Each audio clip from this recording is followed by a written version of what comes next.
Well, here it is. We finally have the Kola Map for DCS World, and I've seen a lot of other people's impressions of this map, and we're going to go over some of that as well as what I think about it pretty quickly in this video.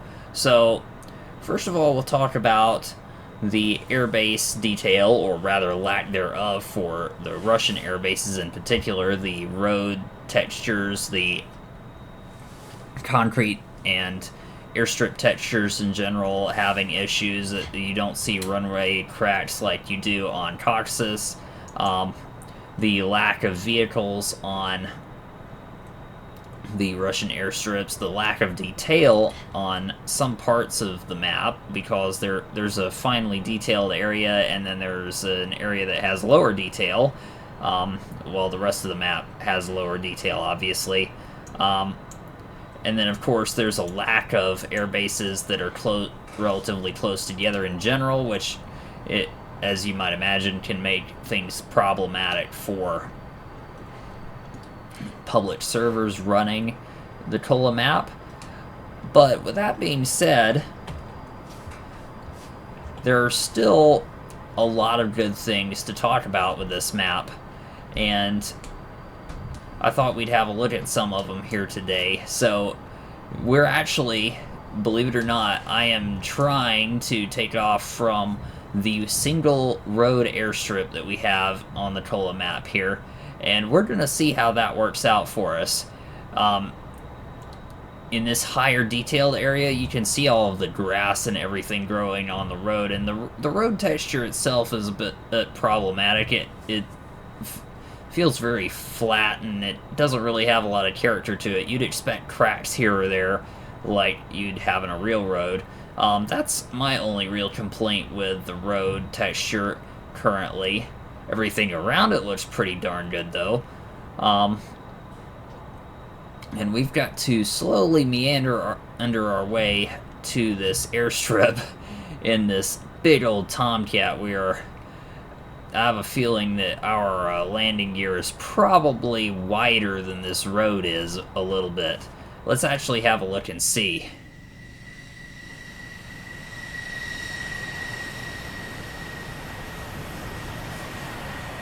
Yeah, it's definitely wider. Well, it would help if we could actually stay on the road. So, yeah, it's, that's a bit problematic for us. But, with that being said, we do have to remember that this map is in early access, and while a lot of the features that people have complained about being lacking, in particular the detail around the Russian airports and things like that, as well as the lack of detail in certain parts of the map, and quite a bit of the map actually, where it's just a relatively low detail area. I really hope Orbx does flesh that out eventually, and I expect they probably will.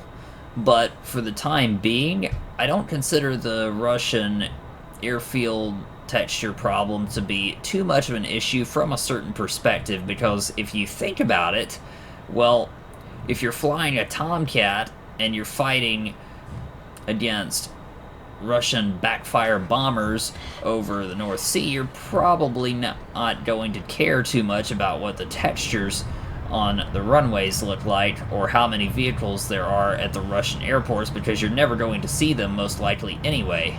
So we'll go ahead and take off here. The CO will bust our balls for that. I doubt it, Jester. I doubt it.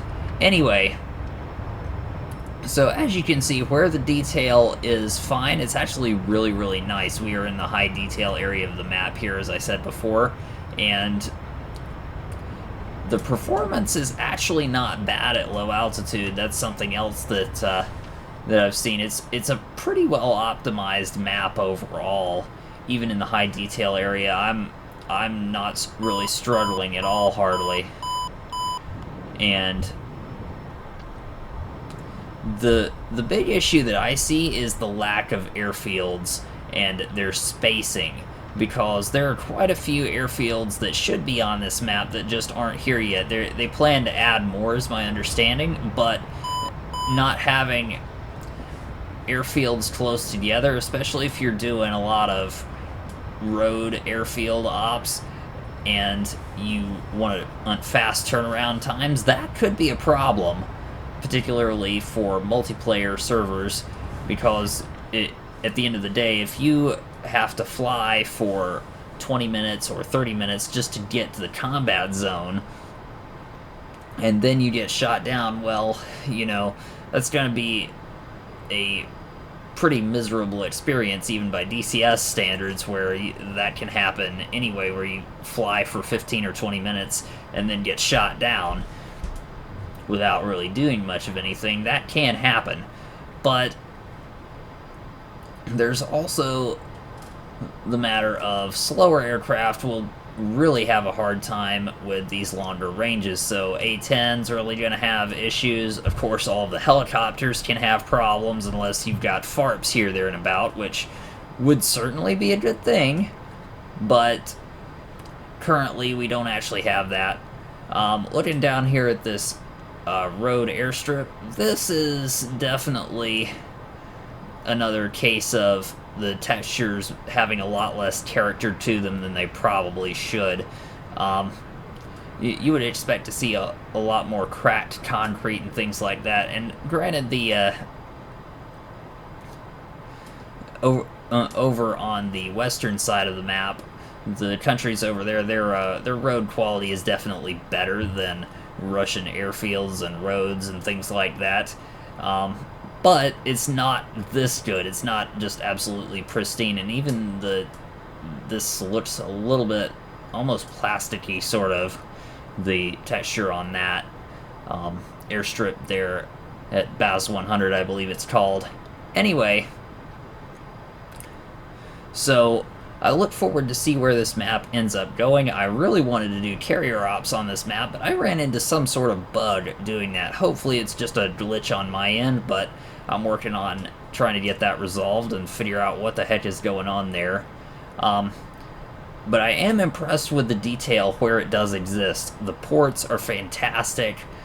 Some of the airfields, especially on the western side of the map, very nicely detailed. Roads and things like that in certain areas of the map, as well as the cities, really, really nice. So overall, I'm a little bit disappointed for how much this map cost and what we ended up getting. We got a very big map with a lot of detail that just hasn't been added in yet, which I hope they rectify at some point, because that's my biggest issue right now with this map. But like I said, I'm still really excited for it, and I hope you guys are as well, and that you've enjoyed this video, because that's going to be it for today. Don't forget to like and subscribe if you want to see more content, and I'll see you in the next one. Thanks for watching.